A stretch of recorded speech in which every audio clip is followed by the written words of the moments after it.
Welcome to Resilience Development in Action with Steve Bisson.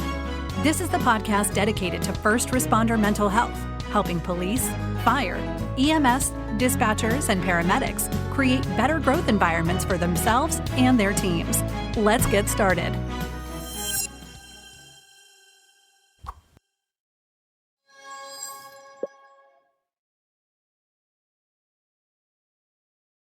Well, hi, everyone, and welcome to Resilience Development in Action. I'm so happy to have you here, but more importantly, I've got someone I heard speak. And of course, we start interviews and we start chatting. I'm like, this is all good stuff. We got to record it. But when you really are personable, and I really enjoyed him presenting, about a month and a half ago around here. And I was happy to have him on. And of course, now I'm putting you on the spot. I'm going to pronounce your last name properly. I'm going to screw it up anyway, but that's okay. I always say to people, it's my second language. I'll live with myself. Joe Smarro. Perfect, Steve. You nailed it. Welcome to Resilience Development in Action.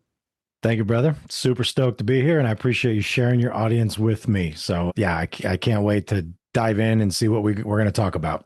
I think that we're two peas in a pod in some way. I know I'm come from the civilian side, but I definitely felt that we had a good connection because we're going to talk about a lot of stuff that's very interesting to me, and working on the stigma, not only from the mental health perspective, but the stigma within a police department and talking about mental health, particularly units. I can't wait to talk about that. But before we go there, I know that, we kind of met. I didn't go bother you because I knew you had a lot on your plate. But I text you and we exchanged a few times. But how about you tell my audience a little bit more about yourself? Yeah, so from New York originally, I joined the Marine Corps straight out of high school for a specific reason that maybe will come up later, and did 2 combat tours to Afghanistan and Iraq, and then got out, moved to South Texas, where I currently reside still, and joined the San Antonio Police Department. Spent 15 years with SAPD. And my last 11 were full-time on the mental health unit. And then I voluntarily resigned in 2020 because I started my company back in 2017. But it really was just as a side hustle. A lot of cops work a lot of overtime to make some money. And in my case, it was to pay a lot of child support. And so, yeah, I wanted to make money doing something I actually enjoyed. And so training and teaching around mental health was something I'm very passionate about. And so my business partner, Jesse, best friend, and I started this, and we had 3 years of traction and it was going well. And then 2020 happened. COVID shuts down the world, but I'm miserable as a cop. I love policing. I love the profession. I love mental health unit. Like, it truly saved my life. And I really don't enjoy working under just horrible leadership. And so I fought it for about 18 months and realized, like, the system is too big, can't do anything about it. And so instead of just showing up and complaining every day, my therapist encouraged me to resign and focus on my business full time. And I was terrified, but I did it. And it was very scary, but it was one of the greatest professional decisions I've ever made. And now we're coming up on 6 years full time with no safety net of running a business that's been thriving and doing really well, and super stoked. So Solution Point Plus, current CEO of that. And we say international because we work in Canada as well as the US, but we're a training and consulting firm that operates at the intersection of public safety and behavioral healthcare. And it has expanded beyond that as well, to where now we're in public transit, the private sector. We really work with people who work with people. And it's been great. And so super blessed to be in the position I'm in. Wrote a couple books, featured in a documentary, gave a TEDx talk, and now I do a bunch of keynotes and conference seminars around the country. So that's the high level introduction, Steve, and we can go as deep as you want in any of that. But yeah, pretty diverse experience, and a hopeful optimist. Well, let me start with the same. A couple of things that I want to mention. Thank you for serving. I appreciate it. Thank you. As a Canadian who's never served, I truly respect that. My dad was a huge armed forces guy, and I always joke around that you can serve in Canada or the US, but we work so hand in hand most of the time that it might as well be the same exact people. Yeah. But thank you for serving. I really appreciate it. And 2 tours is in Iran and Afghanistan. I have 400 questions just on that. By Iraq. You said I ran. I have not been to Iran. Iraq. Sorry, Yeah. sorry. That's The times. yeah, that's current events. Yeah. Yeah. Okay. Well, yeah. Well, might be there soon enough, but let's not go into Uh-huh. politicizing that. One of the things that you mentioned that you said you started off in the law enforcement, the mental health world, and a little bit of what you've done. I want to. We can go chronologically if you wish, but the first thing I want to mention is that when you said the private sector, one of the things I find is I work 75% of the time with first responders, police, fire, EMT, dispatch, and I have a lot of Army, Air Force, Marines. Right now, that's what I have, but I've worked with the Coast Guard and I worked with the Navy. But I find that people in the private sector, particularly in the C-suite, and I don't like that word, but I'm going to use it, Yep. they definitely need this type of truthfulness that comes from you. I mean, if I will link the TED Talk, the X Talk, and everything else, and definitely the book. But what I think that you just said was important because I think that the private sector actually needs the type of brutal honesty, for lack of a better word, that we offer because of our experience with the mental health field, and particularly in your case with the law enforcement and the military. Yeah, and it's taken me a while to, I think, understand or realize this, and probably rooted from a place of insecurity when, my experience from the military into policing, I didn't really understand how it was going to translate into the private sector. And so when I didn't go to college until I was already in my early 30s, but I was still a cop. And I thought that I was going to stay a cop and do 35 years. And so I got my bachelor's in criminal justice, but then became curious. And so started my master's degree in organizational psychology. And so then I was like, all right, well, I want to understand this better. Well, then I started the business and stopped going to school. And my goal is, like any good entrepreneur, is to never finish formal education. And it's kind of just our to the system, because again, I don't want people to mistake that. If you are a social worker, yes, for sure, go to school and do all the things. But I just think that a lot of the universities in our country, it's just a money grab for things that people are never going to use. And you're not really gaining the experience you need unless you're a specialty doctor, nurse, lawyer, something like that.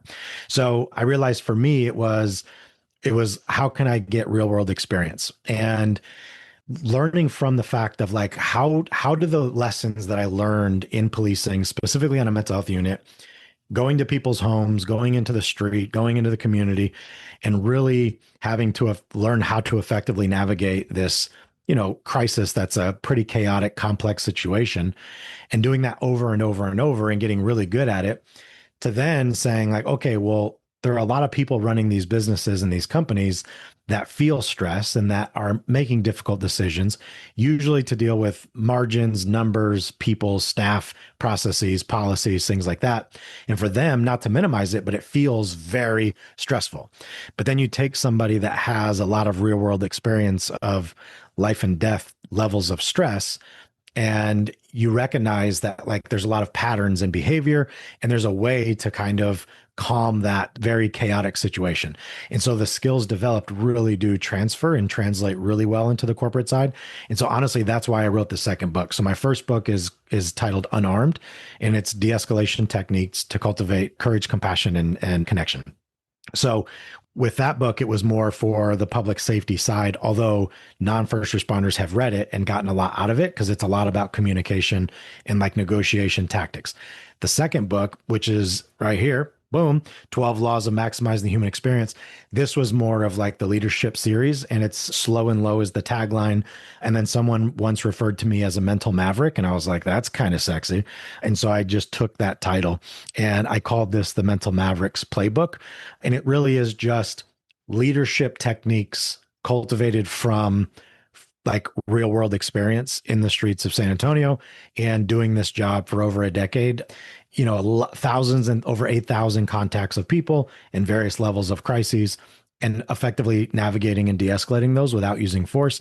And so I turned that into a 12 laws leadership principles book to get traction in the corporate side. And so it's been exciting, man. But yes, your points are spot on. And my narrow-mindedness needed to be expanded, believing that people everywhere could benefit from the skills that I've developed. I'm going to go back to when you spoke, and I think I'm going to paraphrase what you said. Sure. But what you said is, I never want to be the smartest person in the room. Not quite those words, but something to that effect. And I think that that's what, people in the private sector, particularly in the C-suite, what I explain is that they're used to being the smartest person in the room, and they're usually used to having people say yes, yes, yes, yes. Yep. Well, as a therapist, I come in as an experience of like, nah, that's kind of screwed up, or no, this is wrong. And that raw honesty that you talked about that we need in the streets as a police officer, as a mental health counselor, whatever the case may be, is very beneficial in the corporate world because they're not used to having someone going, really? That's what your best idea is? Or, and I can't think of an example right now, but the point is, I think that that's why it transforms. I'm a child and family specialist. If you told me I'd be working with cops and firefighters, I would have said you're crazy 20 years ago. And today I can't see myself doing anything else. But that doesn't mean in 10 years I'm not working with the elderly or something because I've developed passion. I always think that opportunities come from our situations, and you had faced a lot of the mental health stuff in the community. And I think that that plays a huge factor. I think a little bit of what we talked about pre-interview, but I'm going to kind of ask you more information. When I started 2006, the jail diversion program in Framingham, Massachusetts, about half those cops would call me the Hug a Thug program.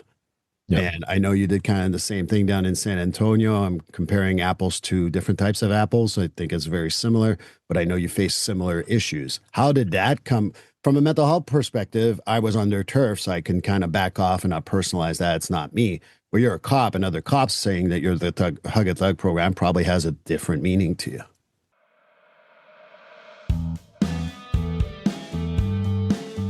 Just a quick break. Guys, I'm going to talk about a new product that I really like. I actually bought one of their hoodies. It was amazing, and I really enjoyed wearing it. This episode is going to be supported by Deemed Fit. Deemed Fit is a first responder-owned activewear and leisure brand. And one thing that I genuinely like about them is that they support different causes. I actually gave a few people I know who work with first responders or nonprofits their name to Deemed Fit, and I know they're talking to them. They do a lot of initiatives and collections that are based on mental health for first responders. And if you go there right now and you buy anything, including the mental health support stuff, use the code RDA15. That's right, RDA15 to get 15% off on any products that you get. Again, it's called RDA15. Go to deemedfit.com, DEEMEDFIT.com, and enjoy 15% off at checkout to save. Now, right back to the episode. Yeah. The challenges are the same. And San Antonio started their crisis intervention training program before I was even on the job. So I didn't get on until 2005. In 2002 is when they really started their first jail diversion initiative. And Houston kind of spearheaded for all of Texas. They're the largest city in Texas. They're twice of everything of San Antonio. And so they really pioneered what was happening. Then San Antonio learned from Houston and then was like, all right, we're going to adopt the model and change it a bit to fit our community here. And when I got on in 2005, it still wasn't part of the training academy. And so our police academy was 8 months long. There's no discussion of mental health, no CIT program. And then I went through the CIT training in 2007. And I will tell you that it was one of those trainings where I went in a little skeptical, unsure, what is this about? And I left there whoa, this to me is really exciting because it gave me a new perspective on what was possible in policing.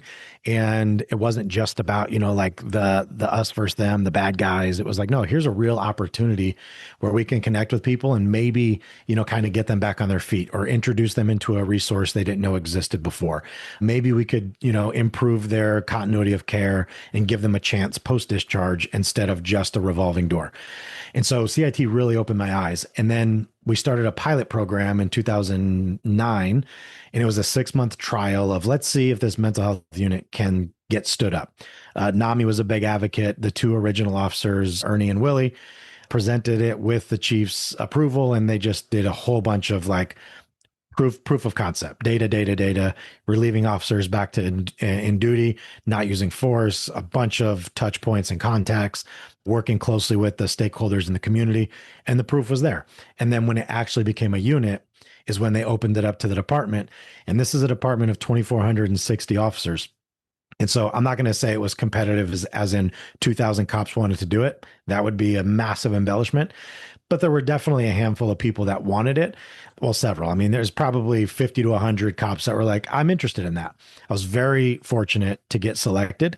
And so when we actually became, well, they called it a detail because there was only 4 of us, but we were actually a full-time unit, and full-time not as in 24/7, but full-time in that that's all we did. We don't take robbery calls. I'm not taking, shoplifter calls. 100% of my call outs were mental health related. So that was interesting. Then from CIT International, this standard of like, 15 to 25% of every department should be CIT trained, and it should be voluntary. We hit that mark, and that was pretty easy. But then the chief was like, nope, we're going to do 100%. That was when we saw a huge shift. So I am a advocate of 100% training, and CIT International is not. And so for me,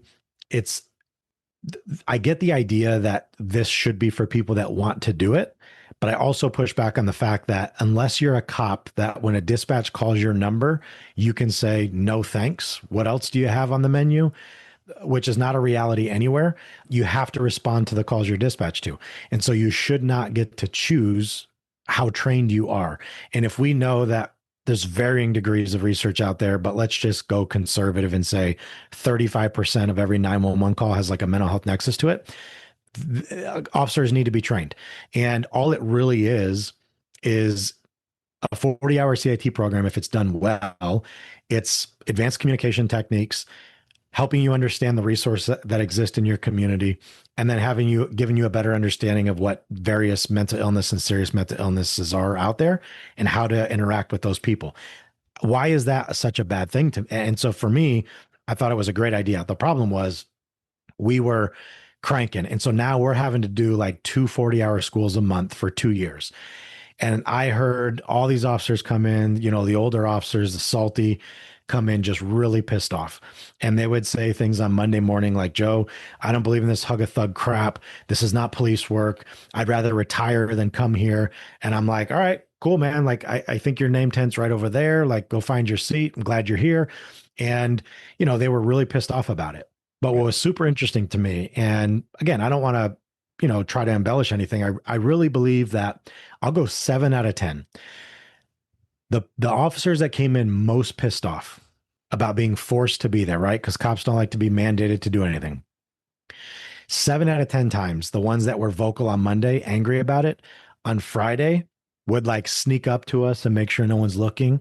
And they'd be like, hey man, that was actually really good. Or, hey, I got to be honest, the reason that I was so frustrated is because my son has bipolar, or my wife is diagnosed with this, or my family. So they had some type of personal connection, and the system in their mind let them down. So now they're like anti all things mental health, plus there's stigma. I don't want people to know I have mental health in my family.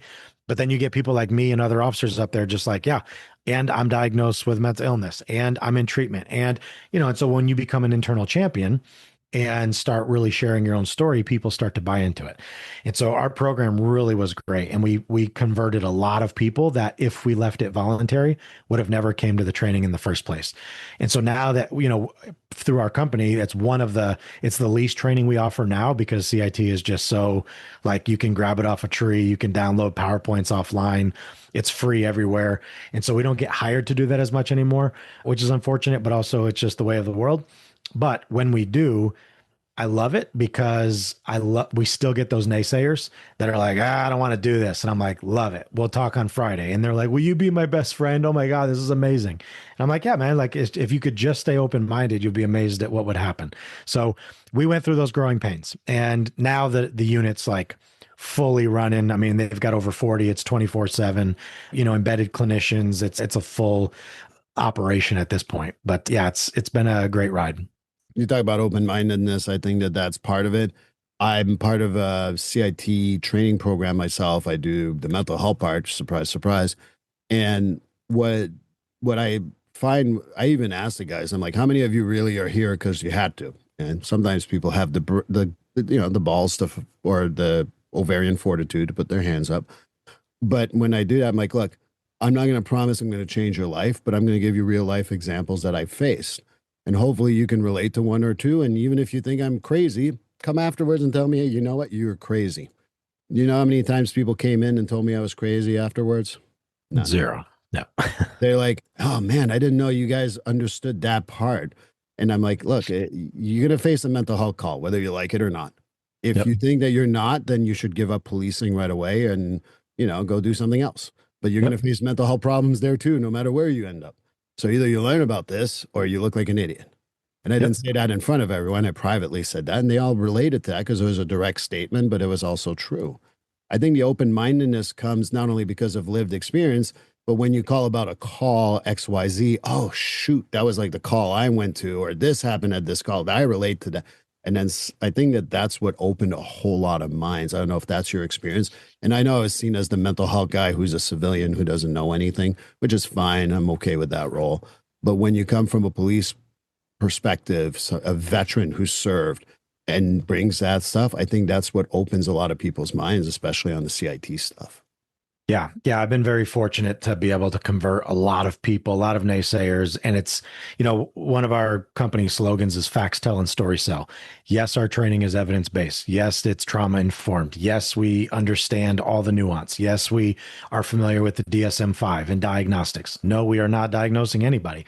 And this is why, like in the last 3 years, our largest revenue driver has actually been training clinicians and behavioral health workers and social workers and licensed therapists if they're doing crisis work, because you can have the greatest social work degree from the greatest social work university, but you're probably, and some are starting to do this, but it's still very rare, but you're not learning about crisis work, and you're not learning about safety and tactics, and you're not learning about how to go into someone's home. And you're not, like, these aren't people that are making appointments to come into your office in a controlled environment to talk to you about, their trauma. These are very, very complex situations. And this is the problem with community. Not a lot, but many advocates that are anti-police responding to mental health is like, we need police to stop going to mental health calls because they bring a gun to the call. And this is how shootings are happening. We just need therapists to respond to calls. And it's like, yeah, you could try that until you realize that a lot of these calls have a drug-induced component to it. They've got co-occurring disorders. They're very complex. And I'm not saying that social workers and therapists aren't capable. I'm just saying they're not equipped to keep themselves safe. And so it's an and both from my point of view. And my opinion is that, like, both can be really effective and both should be working together, and everyone has their lane to stay in. But there's no therapist that's responding to a community call where someone's in crisis and they're going to show up there and start running through an assessment protocol, doing a questionnaire to diagnose somebody. That's not the time and place for it. We're just trying to minimize the situation. You fit in, and what's your symptomology? Right. I'm not doing that in a crisis 100%. call. I'm trying to solve it in 5 to 10 minutes. Yes. How can I keep everyone safe? How can I navigate you to the next level of care? Is that hospitalization? Is that a referral? And make sure no one's going to get hurt when I leave. Like, that's really what it is. And do I have the skills and the confidence and the competence to know what I'm looking at, know what I'm dealing with, and then know how to adapt to the environment so that I'm not escalating the situation and making it worse? And that's where a lot of our training sits is, look, I get you went to a lot of school and paid money and you understand diagnostic criteria. That's not what you're going to do in crisis context. So we're here to teach you about human behavior. And when someone is irate, when someone is punching holes in sheetrock, when someone's throwing things, how can we de-escalate that without threatening them and screaming and barking orders and running away? So that's the kind of the nuance between those two things. And again, we've been super blessed, even with them, not all. I don't like general statements, but I get that that's how the world kind of operates sometimes. But a lot of therapists, social workers, behavioral health types tend to lean a certain way. And when we come in as former Marines, combat deployed, former police officers, and we're going to talk to you about mental health, there's a lot of people that have bias just from our introduction of, like, what the heck are these dudes going to talk to me about when they're in the military and they were cops? They're going to teach me about mental health. And we've had people, like, they'll tell us, or they'll put it in the survey feedback of, just when I saw your bios, I was kind of tuned out because I don't like you guys. Like, I don't like the police. I don't like the military. But then what I do appreciate is the ones that are willing to own that they have their own bias that they were falling into the stereotypes of things, and that by the end of it, they were like, you know what? This was actually really good. And you guys opened my mind and taught me things that I didn't realize or know. And so thank you. But there's some that are just so closed off because it's like, oh, you guys were cops. I'm not going to listen to anything. And that's an unfortunate way to exist, in my opinion, with love. Yeah, well, I agree. Oh, come on, man, don't do that. I'm going to lose my audience now. If you're not on video, he just made a heart with his fingers. So just want to make sure everyone knows what happened. I'll tell you what I said in a training with I'm not going to share. People have heard this. So I was doing a training for a hospital around here, a webinar, and they asked me, what's the one thing you should know about police officers? What should we know about how to treat them? This is how I say. So if I see a person who's breaking into a car who happens to be black, and I say, all black people steal cars, you would be up my butt in 2.5 seconds, how this and that, and you would be right.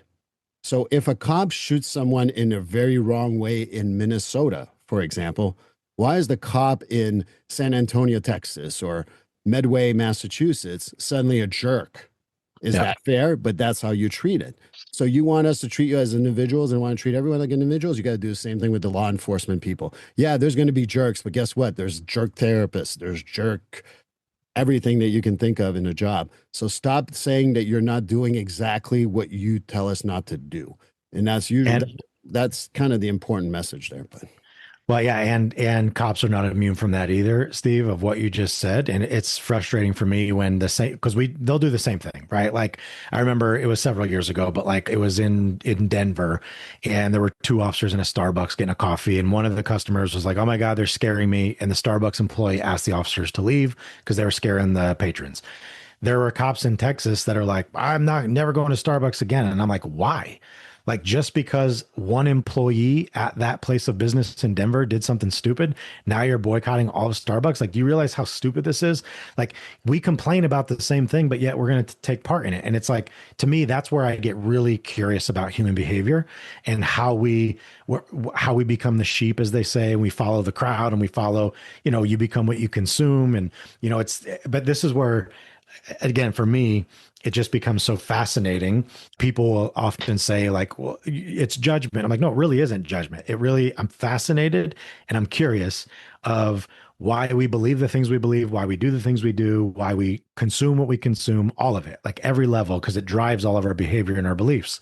But yeah, no one's really immune from that until they're aware that they do it. And then they become, okay, I don't want to do that anymore, which is why for me, truly, zero judgment. Like, yeah, if you did some horrible thing in your past, cool. I think you're redeemable. And if you're willing to work on it and learn to forgive yourself and do the hard work, because I realize my life, the things I've done, the choices I've made, the mistakes I've made, where I came from, those are all excuses. I could use that and wear a Flavor Flav size clock of victim badge of woe is me. Or I can be like, wait a minute. I think I am the one that continues to make these stupid choices. I should probably address why I keep doing this. Why do I sabotage so much? I'm going to go get a therapist and then never leave. And 15 years later, here we are. So yeah, shout out to all the therapists doing the good work out there. But yeah, it's just, to me, I've learned so much through my own treatment and healing journey that has allowed me to project out a whole bunch of, open space and non-judgment for anyone that I come in contact with. There's two things I want to say on that. The client, literally before our interview, is a younger police officer. And that person said to me, everything's going good, Steve, but I want to continue therapy until, either one of us dies. And I'm like, you get it. You get it. And younger, right? I feel that the younger generation gets that mental health is not stigmatized as much. There's still a stigma. I'd like to go and talk about that too. But the other part too, you were asking a good question. This is how I explain it. You can call it profiling, you can call it compartmentalization, call it whatever you want. I don't care. But, if you think of a Canadian and which one of the major sports will be his favorite sports, most people will say hockey. And in 90% of the time, you'll be accurate. And for me, obviously, that falls in that. But I have two of my best friends. They don't even know the Montreal Canadiens are in the playoffs. And they're from Canada, born and raised. They're my best friends, and they have no interest whatsoever. I tell people that these compartmentalization, profiling, whatever you want to call it, I don't care. You're allowed to have those as long as you're willing to question it. And if you're not questioning it, that's where the problem lies. If I say that we had this pre-interview, and I'm just going to go with a little bit of our conversation. Oh, everyone in Texas is gun happy and they're carrying everywhere and they're shooting everything that moves. You're allowed to have that compartmentalization. Maybe you go to West Texas. Maybe that's a little true. Maybe not. Right. But you go to, my girlfriend's family's from around Austin. I've been to Houston, going to Dallas, hopefully very soon. That's not true. And I know that, but it's okay to have that compartmentalization as long as you're willing to challenge it. And that's how I explain it to people. Mentally ill people are all crazy. Okay, have that compartment. How are you going to challenge it? Make sure that you can challenge those compartments. So I don't know if, I guess my PSA based on what you just said, but that's how I explain human behavior, is that to make life simple, I need to have a stereotype about whatever. And I get that, or compartment. As long as I'm willing to challenge it, that's okay. If I'm not willing to challenge it, that's where the problem lies. Right on. Yeah. Yeah. But if you remember, the beginning of my talk is, the BS, and it's just challenge your belief system. And again, why do you believe what you believe? And it's usually inherited or adopted from somebody else. And even that, like if you read my book and you're like, oh, well, Joe, who the hell's Joe? Like, just because it's in my book doesn't give me any authority or credibility. It's you deciding I have authority and credibility. And so I think it's important that we spend more time challenging and questioning ourselves as to why we believe and do the things we do and the things we don't do. But sadly, not enough people do that. It's because it's easier to just think the world is happening to you instead of realizing the amount of agency that you actually have and taking ownership. In fact, law number 1 in the 12 laws is the law of radical ownership. And it's about taking full ownership of your life, and accepting that, yes, things are going to happen for sure, but your life 100% is a byproduct of all of your choices. And you can fight that all day long, but it's just the reality. And so when you realize how much actual agency and power you have in your own life, there's a lot of freedom on the other side of that suffering. Well, speaking of that suffering, I bet you suffer for a half hour. You're willing to suffer another half hour? I would love it, Steve. Let's do another half hour for sure. So you guys, and we're going to end up this episode. We're going to put a lot of the links in there, but we're going to come in the other side, come and listen to the next episode. I just want to complete this one now. And I appreciate your time, Joe. And I know people will come in for the second part. So thank you. Right on. Thank you, brother. Please like, subscribe, and follow this podcast on your favorite platform. A glowing review is always helpful. And as a reminder, this podcast is for informational, educational, and entertainment purposes only. If you're struggling with a mental health or substance abuse issue, please reach out to a professional counselor for consultation. If you are in a mental health crisis, call 988 for assistance. This number is available in the United States and Canada.